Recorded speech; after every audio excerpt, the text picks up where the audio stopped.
In the winter of 1869, deep inside a dimly lit London clinic smelling of coal smoke and antiseptic, a Victorian physician named Dr. George Taylor prepared for yet another exhausting appointment. The gas lamps hissed softly, the fire cracked behind him, and the thick velvet curtains pressed out the cold fog creeping in from the street. On the table before him sat a trembling woman in her late 20s, pale, faced, eyes filled with a desperation she could not fully describe. She had been diagnosed with a disturbing but extremely common condition of that era, hysteria. What she didn't know was that the treatment she would soon undergo had already been performed on thousands of women before her, and it would continue for decades, a medical ritual that modern audiences find both shocking and revealing. Victorian doctors, believing passionately in the science of their age, would manually stimulate women to orgasm as a cure. To understand how this strange chapter began, we must return to the rigid world of 19th century Europe, where society was a labyrinth of rules, etiquette, and unspoken boundaries. Victorian England, in particular, proudly claimed mastery over science, morality, and the human body. Yet its social structure was tightly corseted literally and metaphorically. Women were expected to be fragile, delicate creatures prone to emotional collapse. Their bodies were seen as unstable, ruled by mysterious internal forces that men barely attempted to understand. And so hysteria became the convenient diagnosis for anything physicians could not explain.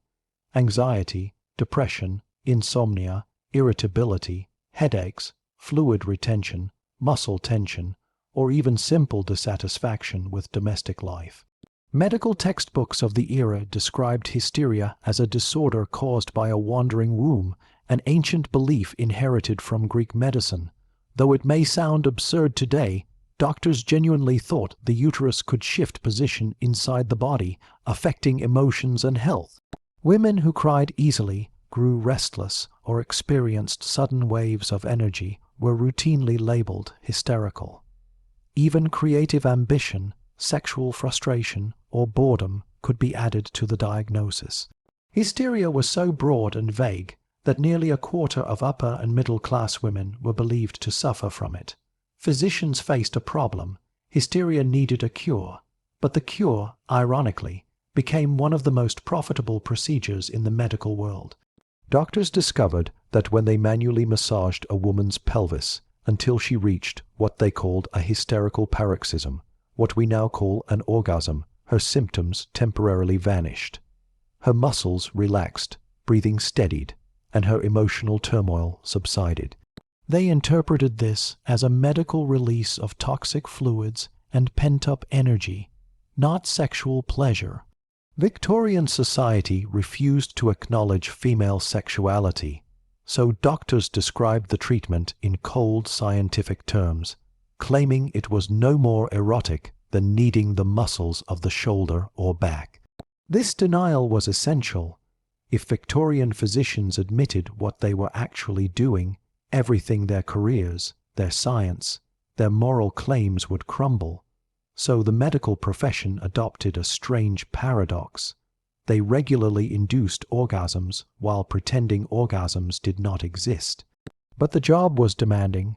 Physicians complained repeatedly in journals that the treatment was physically exhausting. Manual therapy sessions could last for hours, especially if the patient was particularly tense or anxious. Some doctors described intense hand cramps, sore wrists, and fatigue. Others reported that they could treat only a few patients a day because the procedure required such sustained effort. Clinics became overcrowded with women seeking treatment, and physicians, increasingly frustrated with the strain, began looking for mechanical assistance. This is where the story becomes even more extraordinary. A handful of innovative doctors and inventors saw the opportunity to create devices that could perform the treatment more quickly and reliably. As early as the 1820s, water-powered contraptions existed in spa towns in France and England, but they were large, heavy, and noisy. Later, steam-powered machines were introduced in hospitals, offering stronger and more consistent vibration. But the true breakthrough came in the late 1860s when Dr. George Taylor patented one of the first mechanical medical vibrators, a bulky steam-driven apparatus designed to induce pelvic paroxysms faster and with less effort. Although enormous and impractical, it marked a turning point. The introduction of electricity in the late 19th century revolutionized this field. By the 1880s and 1890s, small handheld vibrators began appearing in clinics. They were marketed as serious medical tools, advertised in catalogs alongside stethoscopes and surgical equipment. These devices transformed the treatment of hysteria, making it quicker, more efficient, and more profitable. Doctors no longer needed hours to induce paroxysm. The machine could do the job in minutes. Victorian women accepted the treatment with surprising normalcy. Many believed hysteria was a genuine and dangerous condition. Some even traveled long distances to receive therapy from specialists renowned for their skill. The procedure became so routine that it appeared in medical textbooks, health manuals, and physician training programs. In private clinics across London, Paris, and New York, women lay quietly under the soft glow of gas lamps while doctors performed what they considered purely clinical work. Yet, beneath the polite surface of Victorian decorum, something much deeper was happening. The treatment revealed a society utterly incapable of discussing female pleasure openly. It exposed the contradictions of an era that prided itself on scientific progress, yet remained shackled by ignorance about the female body. It demonstrated how medical authority could shape morality, convincing entire generations that a natural bodily function was a disease. And it paved the way for technological innovations that, ironically, would later escape the medical world entirely and enter popular culture. By the dawn of the 20th century, the hysteria treatment industry had become enormous. But the cracks in its logic were beginning to show. A small group of emerging psychoanalysts, especially Sigmund Freud, argued that hysteria was psychological, not physical. This challenged the entire premise of pelvic massage therapy. As psychology grew, the old treatment rapidly declined, but the echoes of that strange Victorian moment remain. It reveals a hidden world where medicine, sexuality, and culture collided in ways that shaped modern attitudes about women's bodies. It demonstrates how far society has come and how deeply misconceptions can influence history. By the early 1870s, hysteria had become one of the most commonly diagnosed conditions in the Western medical world.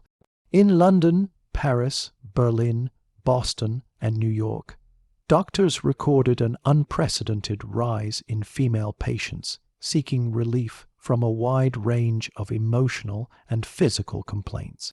Victorian society, already obsessed with moral discipline and bodily control, interpreted every deviation from expected female behavior as a sign of illness.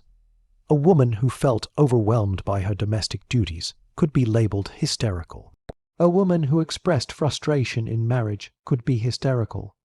Even a woman who simply struggled with the suffocating expectations of upper-class life could find herself ushered into a doctor's office under the same diagnosis.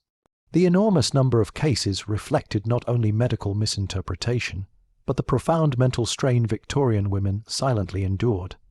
Locked into rigid roles as wives, mothers, and homemakers, many had limited independence, limited mobility, and almost no legal or economic power. Emotional pain became invisible under the language of science, and doctors, unaware of the psychological toll of such restrictions, routinely transformed ordinary stress into pathology. It is within this context that the bizarre treatment of inducing paroxysms gained legitimacy. Victorian medicine, believing itself highly rational, failed to understand the true nature of sexuality and mental health.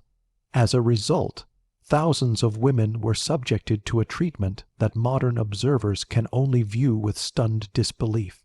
One of the most influential voices in the expansion of hysteria therapy was the American physician Dr. George Beard. He was among the first to argue that hysteria and related conditions formed part of a broader phenomenon called neurasthenia. According to his theory, the rapid changes brought by industrialization, city life, and modern stress weakened the nervous system. While his ideas contained some insights, they also reinforced the belief that women were naturally fragile and prone to emotional breakdown. Beard's writings helped solidify hysteria as a cultural and medical concept, and his work indirectly boosted the popularity of pelvic massage therapy as a legitimate treatment. Meanwhile, in Europe, French neurologist Jean-Martin Charcot gained worldwide fame for his dramatic demonstrations at the Salpêtrière Hospital in Paris. Charcot treated women with symptoms ranging from seizures to fainting spells, many of which were later understood as psychological responses to trauma. His public lectures drew physicians from across Europe and the United States. Although Charcot himself did not endorse pelvic massage therapy, his studies framed hysteria as a condition rooted in the nervous system. This gave other doctors scientific justification to claim that pelvic stimulation relieved nervous tension. These two influential figures, Beard and Charcot, helped lay the intellectual foundation for a therapy that blurred the line between science and sexuality. By this time, hysteria had become extraordinarily profitable. In an era before antibiotics and modern surgical procedures, physicians earned most of their income from routine visits and long-term treatments. Because hysteria was considered a chronic condition requiring regular care, many women returned weekly, sometimes multiple times a week, for therapy sessions. Clinics became crowded with patients, and the demand overwhelmed physicians. Medical journals from the period revealed doctors openly complaining about the physical exhaustion of performing the procedure manually. Some admitted that the treatment consumed so much of their schedule that they could barely attend to other medical cases. This situation created the perfect environment for technological innovation. Doctors desperately needed a way to reduce the physical strain of the therapy, and inventors, sensing opportunity, began creating machines designed to automate the process. Some of these early devices were massive, almost industrial in size. The hydrotherapy machines used in the spa towns of the early 19th century required strong water pressure to create rhythmic motion. Later, steam-powered devices appeared in hospitals, making loud mechanical noises as they operated. Though effective, they were impractical for most private clinics. The turning point came with the spread of household electricity. By the late 1880s and early 1890s, small electrically powered vibrators entered the medical market. These devices were first advertised in professional medical journals, where they were presented as advanced therapeutic tools. Vibrators were promoted as efficient, sanitary, and capable of producing rapid results. For doctors who treated dozens of hysteria patients each week, these machines were revolutionary. They reduced treatment times dramatically, sometimes from an hour to less than 10 minutes. One of the most notable figures in this technological shift was Dr. Joseph Mortimer Granville, a British physician who invented the Granville percussor. This device, the first handheld electric medical vibrator, was originally designed for muscle treatment. Granville himself emphasized that his invention was intended for use on male patients with nerve or muscular conditions, and he denied that it had any connection to pelvic therapy. Yet despite his objections, many physicians quickly adopted the device for hysteria treatment. Its efficiency made it highly desirable, especially for busy clinics. Though Granville disagreed, his invention became one of the most important tools in the history of hysteria therapy. While doctors embraced these devices in private practice, Victorian society remained outwardly committed to modesty. Public conversations about sexuality were taboo, and any mention of female pleasure was considered improper. As a result, doctors described pelvic massage in strictly medical language. They emphasized that the goal of the treatment was the release of abnormal fluid buildup or the relaxation of spasmodic muscles. By avoiding any acknowledgement of sexual arousal, they maintained the illusion of scientific neutrality. This allowed the practice to continue without scandal. But underneath this moral facade, contradictions grew. Women often reported feeling lighter, calmer, and refreshed after treatment, but they rarely understood why. Many were unaware that what they experienced was an orgasm. This was partly because Victorian society did not educate women about their own bodies. Even within marriage, discussions about intimacy were often limited or non-existent. As a result, women interpreted the sensations of paroxysm through the only lens available to them, medical authority. Doctors, too, were trapped by the cultural norms of their era. Many sincerely believed that the therapy was purely clinical. Others were fully aware of the sexual nature of the procedure, but hid behind medical terminology. A small number of physicians, particularly those with moral or religious objections, refused to perform the treatment, yet the overwhelming majority accepted it as routine. The persistence of the therapy over decades shows how powerful cultural blindness can be, even among educated professionals. The scale of the treatment expanded dramatically during the final decades of the 19th century. As electricity became cheaper and more widely available, vibrators appeared not only in clinics, but eventually in private homes. Companies advertised them as general health devices capable of treating dozens of ailments from nervous fatigue to muscle stiffness. Vibrators were one of the first electrical appliances to enter the domestic market, appearing years before vacuum cleaners, toasters, or even electric irons. Their popularity grew rapidly, and they became symbols of modern medical science. Yet despite this widespread use, the underlying logic of hysteria treatment was beginning to crumble. The late 19th century saw the rise of new theories about psychological health. Sigmund Freud, who once studied under Charcot, began to argue that hysteria was not caused by the womb or nervous tension, but by unconscious conflict, repressed memories, and psychological trauma. Freud's ideas challenged decades of medical practice. If hysteria was rooted in the mind, then physically stimulating the body could not cure it. These new theories spread quickly among European and American intellectuals, and younger physicians began to question the old treatment. At the same time, advances in women's rights, education, and sexuality further exposed the flaws in Victorian medicine. Women were becoming more literate, more politically active, and more aware of their own agency.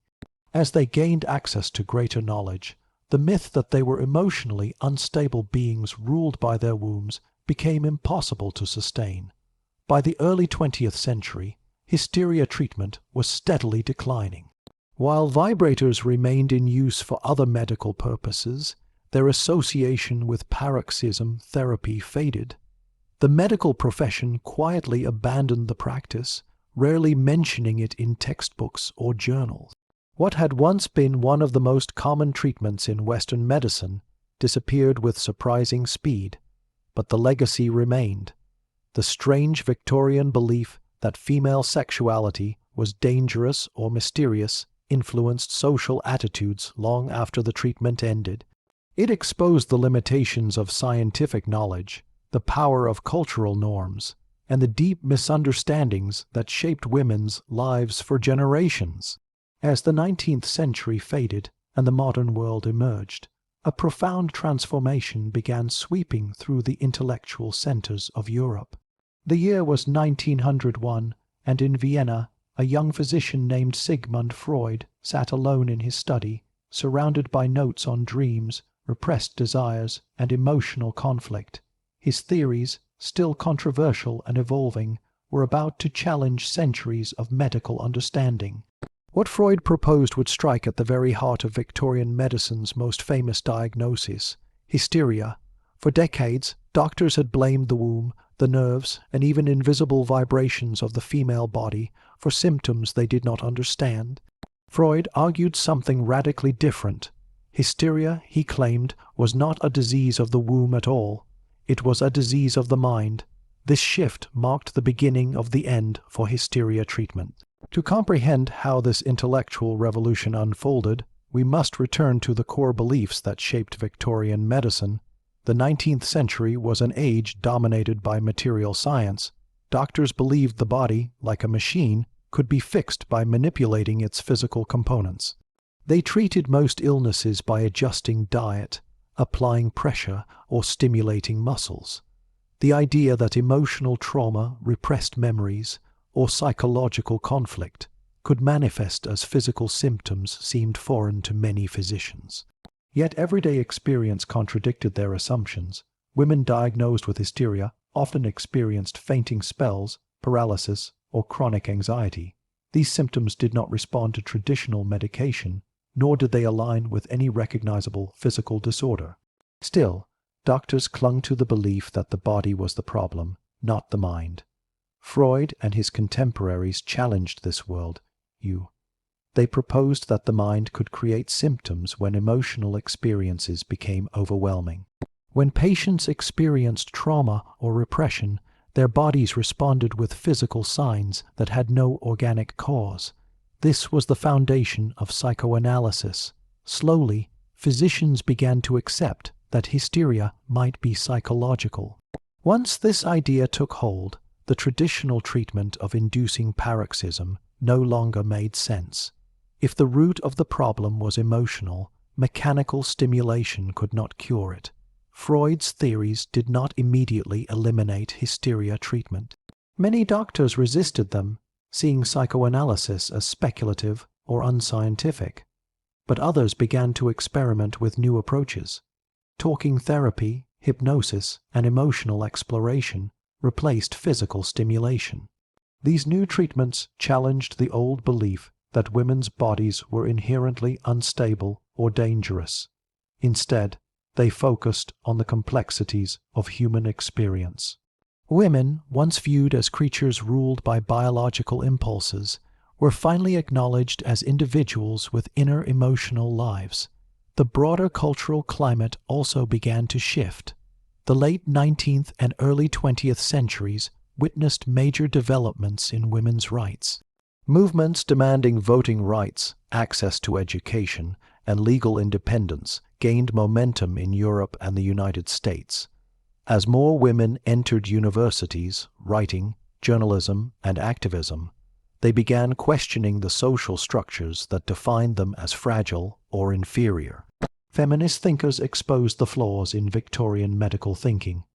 They argued that hysteria was often the result of oppressive social expectations, not a biological defect. As public awareness grew, the notion that women were inherently prone to hysteria lost credibility.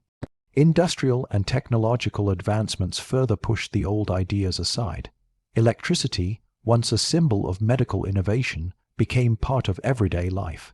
As electric appliances entered middle-class homes, the vibrator lost its aura of scientific authority. It was no longer a device used only by doctors. Steam engines, factory machinery, and household devices now filled the world with mechanical noise and motion. Medical vibrators blended into this landscape, losing their connection to authority and becoming tools of convenience rather than necessity. At the same time, medical education grew more rigorous.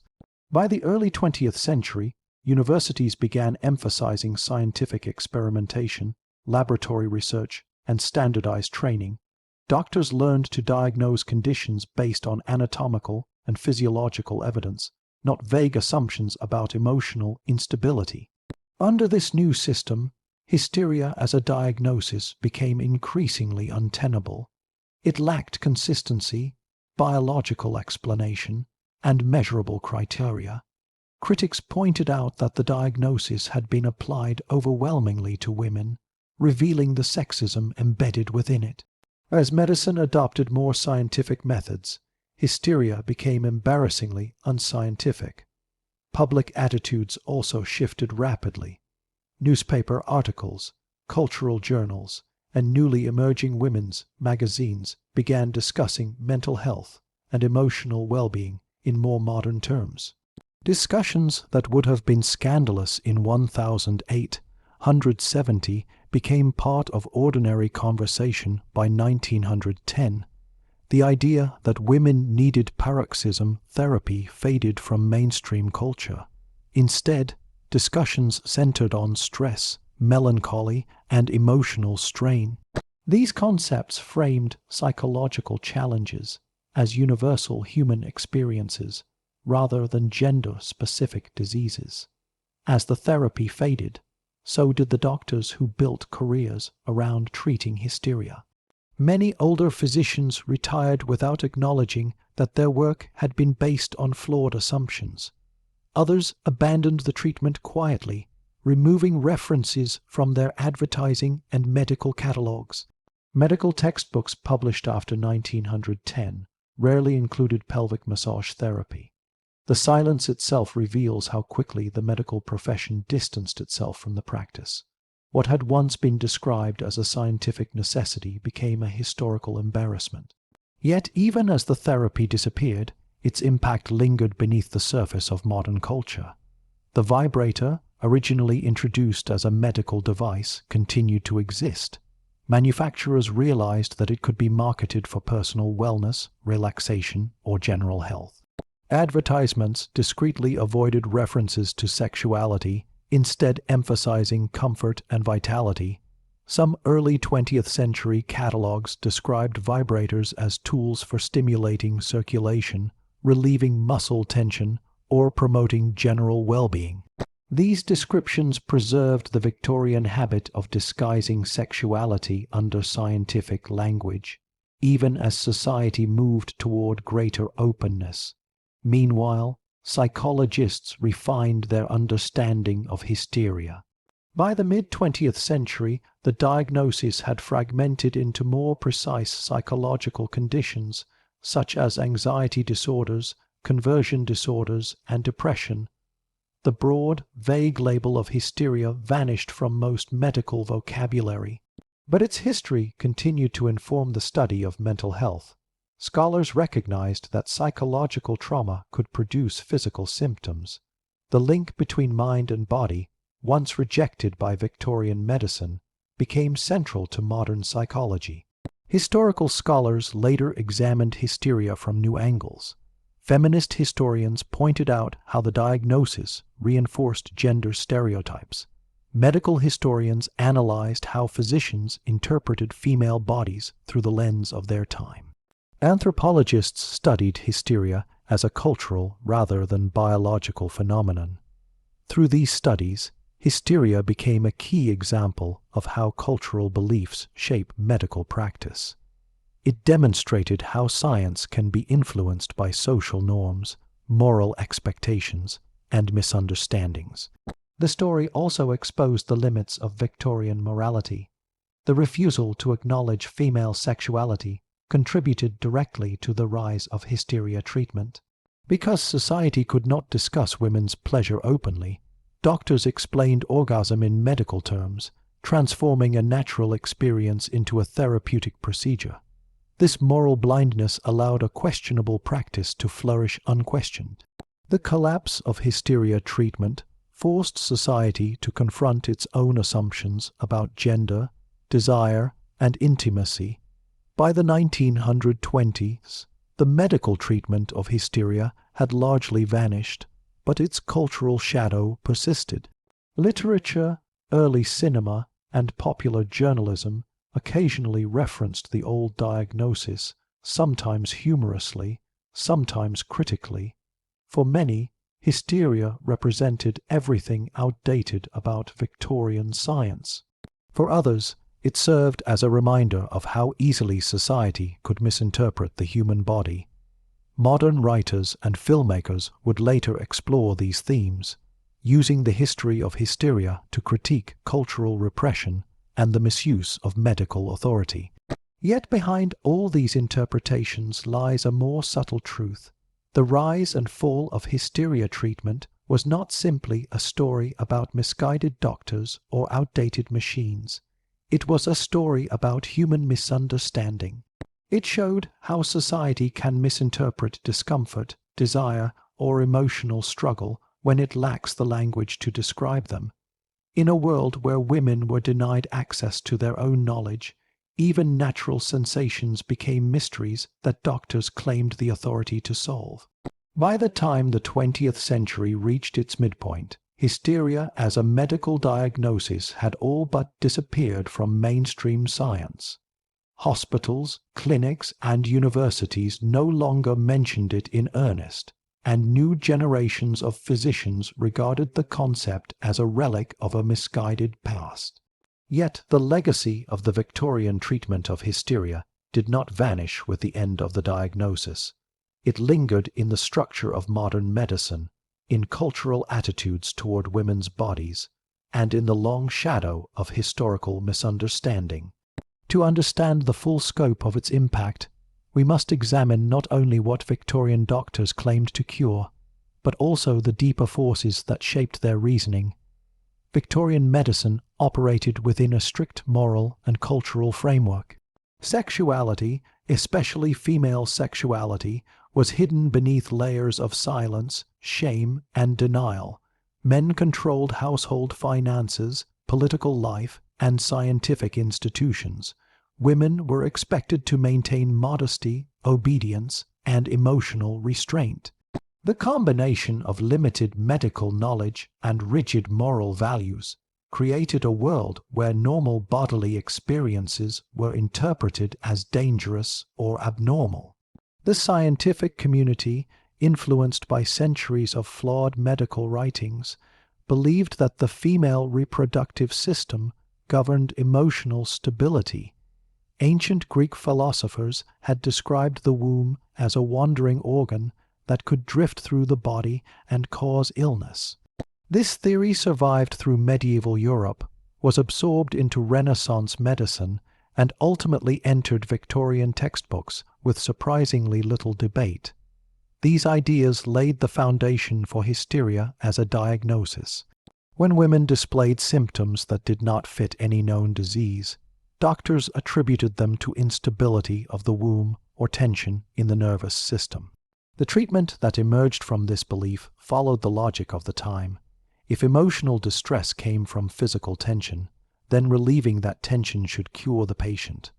Pelvic massage, culminating in paroxysm, became the widely accepted technique. Victorian doctors believed they were applying rational science. What they actually applied was a combination of scientific misunderstanding and moral blindness. Yet the consequences of this misunderstanding extended far beyond the clinic. The treatment reshaped expectations of femininity. Women were told that their emotions were not genuine expressions of frustration, trauma, or dissatisfaction, but rather symptoms of a disorder unique to their sex. This invalidated the emotional struggles of countless women. Their voices were dismissed, their mental health concerns misdiagnosed, and their experiences misinterpreted. As a result, many women remained trapped in marriages or social environments that caused deep psychological distress. Because doctors labeled their suffering as hysteria, society labeled it as personal weakness. The decline of hysteria as a diagnosis did not immediately dissolve these misconceptions. Even in the early 20th century, echoes of the old beliefs persisted. Words like hysterical continued to be used as insults against women, suggesting irrationality and emotional instability. Though medical practice changed, cultural attitudes are harder to rewrite. Literature, film, and early psychiatric writings often reinforced stereotypes rooted in hysteria. Women who challenged social expectations were still sometimes depicted as emotionally fragile or unstable. These portrayals reflected the lingering influence of Victorian thinking.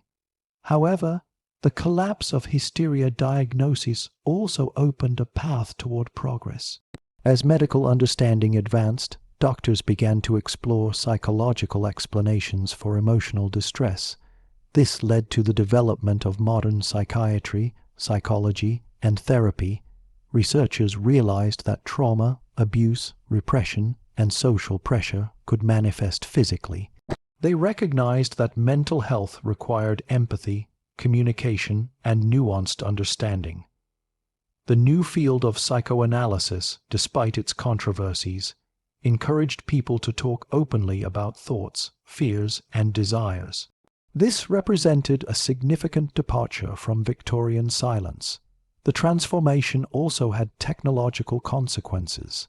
The vibrator, invented to assist doctors in treating hysteria, became one of the earliest electrical devices marketed to the general public.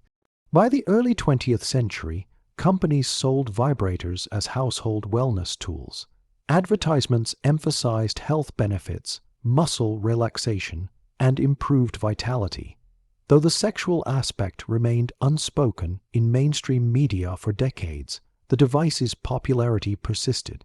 It later evolved beyond its medical origins, becoming a symbol of personal autonomy and modern understanding of sexuality. Its journey from medical equipment to consumer product reflects a broader shift in cultural attitudes.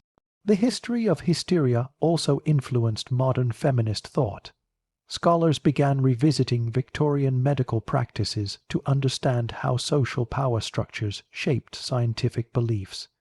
They argued that hysteria was not merely a medical error, but a social tool that reinforced male authority. When women protested unfair treatment or expressed dissatisfaction with societal roles, their emotions were pathologized. Recognizing this allowed modern educators, activists, and historians to challenge harmful assumptions about gender. The story of hysteria became a case study in how medical institutions can misunderstand or misuse power. Medical historians also revisited the personal stories of women diagnosed with hysteria. Many of these women experienced trauma, domestic abuse, or overwhelming societal pressure. Their symptoms often reflected emotional realities that Victorian society refused to acknowledge. Modern research has revealed that some patients suffered from conditions now recognized as anxiety disorders, post-traumatic stress disorders, or depression. Others faced social isolation, lack of autonomy, or suffocating expectations. By labeling these struggles as hysteria, Victorian medicine erased the lived experiences of countless individuals. Rediscovering their stories has helped modern society better understand the importance of empathy and accurate diagnosis. As scholars examine the past, they also highlighted how medical misunderstandings often arise when society refuses to confront uncomfortable truths. Victorian doctors could not discuss female sexuality openly, so they invented a medical framework that allowed them to treat sexual tension without acknowledging its nature. This pattern is not unique to the 19th century. Throughout history, societies have created scientific explanations for phenomena they were unwilling to address culturally. The story of hysteria offers a powerful reminder that cultural beliefs influence scientific interpretation. It warns that even well-intentioned experts can be blinded by the values of their time. In the 21st century, the history of hysteria continues to appear in films, documentaries, and academic research. Artists explore the emotional tension between Victorian restraint and hidden desires. Historians study how the diagnosis shaped gender dynamics. Psychologists analyze how trauma can manifest physically. Medical educators use the story as an example of past errors that must be avoided. Through these explorations, hysteria becomes a symbol of how misunderstanding can be transformed into knowledge. Another remarkable aspect of this history is its connection to the evolution of human intimacy. The Victorian treatment of hysteria illustrates the social discomfort surrounding female pleasure. Because Victorian society refused to acknowledge it, pleasure was redefined as a symptom of disease. Modern discussions of sexuality emphasize autonomy, consent, and emotional health, values that were absent in earlier centuries. By contrasting these modern views with Victorian practices, we see how far society has progressed. The history of hysteria thus becomes not only a medical story, but also a story of human growth. For YouTube audiences, the significance of this topic lies in its dramatic and deeply human elements. It exposes a forgotten chapter of medical history, reveals how misunderstandings shaped lives, and shows how culture and science are tightly interconnected. The story contains elements of shock, irony, tragedy, and transformation. At its core, it is a reminder of how societies learn, evolve, and confront the limits of their beliefs. The consequences of the Victorian era's approach to hysteria continue to echo in subtle ways. Even today, women sometimes encounter skepticism when reporting pain, distress, or emotional struggle. Some psychological conditions remain underdiagnosed or misinterpreted. The story of hysteria encourages ongoing reflection on how medical professionals listen, understand, and respond to their patients. It urges modern practitioners to approach every case with humility and awareness of historical biases. But the story also highlights resilience. Many women who endured misdiagnosis continue to pursue education, activism, and independence. Their struggles fueled movements for women's rights. The decline of hysteria diagnosis coincided with advances in suffrage, legal reform, and female autonomy. The end of the old treatment marked the beginning of a new era in which women had more control over their own bodies, health, and futures. In the final analysis, the history of Victorian pelvic massage therapy is not merely a story of medical confusion. It is a story of a society struggling to understand itself. It reflects the conflict between scientific ambition and cultural repression. It reveals how powerful institutions can misinterpret human experience. And it shows how knowledge evolves as humanity confronts its own misconceptions. By examining this past honestly, modern society gains insight into the relationship between knowledge, power, and culture. The rise and fall of hysteria treatment serve as a powerful reminder that progress requires questioning assumptions, listening to overlooked voices, and remaining open to truths that earlier generations could not face.